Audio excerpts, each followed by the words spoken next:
You know, in a previous segment we talked about networking, and we talked about that as being a way for you to be able to grow your universe of contacts. It's a way for you to simply go out and build relationship with people that you otherwise would never be talking to. It's a way for you to get to know them and they you on some superficial level, and from that you decide whether or not you want to continue in an intentional way to grow that relationship and to grow your contact with them. Now it's your turn to think about doing some networking so that you know the people who can serve your clients when those clients need someone who is not you for whatever reason, either because you don't do the things that they need or because you don't want to do the things that they need. In this context, what we're talking about is you have a client who's come to you for the things that you do very well, and yet at the same time they need a number of other things that you either do not know how to do or do not wish to do. Where are you going to send them?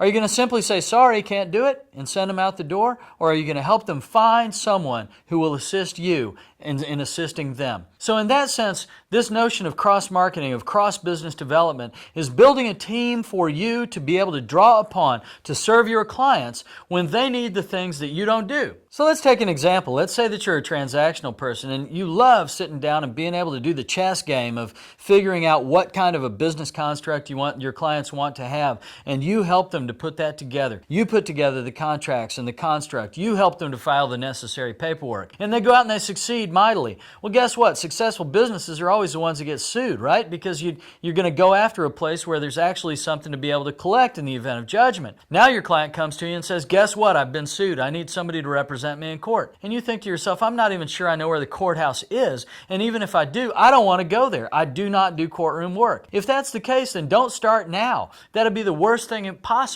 to do for the client. But also, you're going to help them at that moment in time find the person who is going to help them do it very well and do it in a way that you can trust. They will take care of the client, not only to get the result that the client needs, but to take care of the client in the way that you would take care of that client. You see, that's not going to happen if they come into you and say, oh my goodness, I've been sued. And all of a sudden you're going to say, okay, let's look in the yellow pages and see if we can find you somebody to help.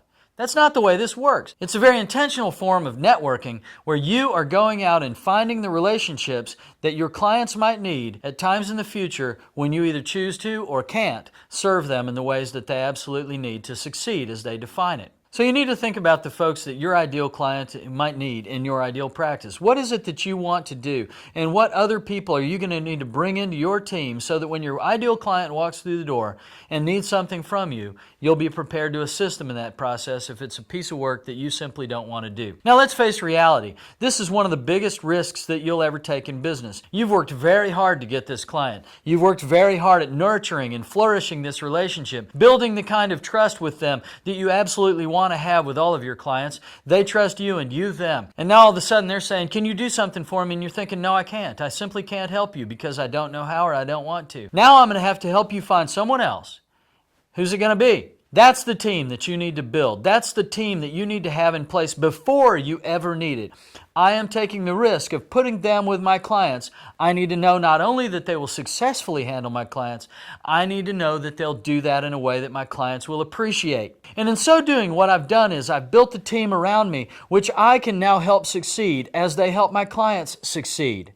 And in the beautiful reciprocity of client-centric business development, when I am helping my colleagues in other facets of the business succeed, there are a lot of times they'll turn and do the same for me. Now we are all in this together. Now we are all in this in the client-centric way that is so much a part of all that we're talking about. This is client-centric business development at its core. This is us thinking about and taking care of our clients before we even know their names. This is helping them succeed as they define it. And in the process, we too succeed as we define it by helping also our other professional colleagues achieve that same success. Does that sound like more fun than what you're having right now? It is. And it is also a tremendously successful way for you to go about doing the business of helping your clients succeed in their life and in their work. I hope this will be helpful to you. I look forward to talking to you again soon. Thanks very much.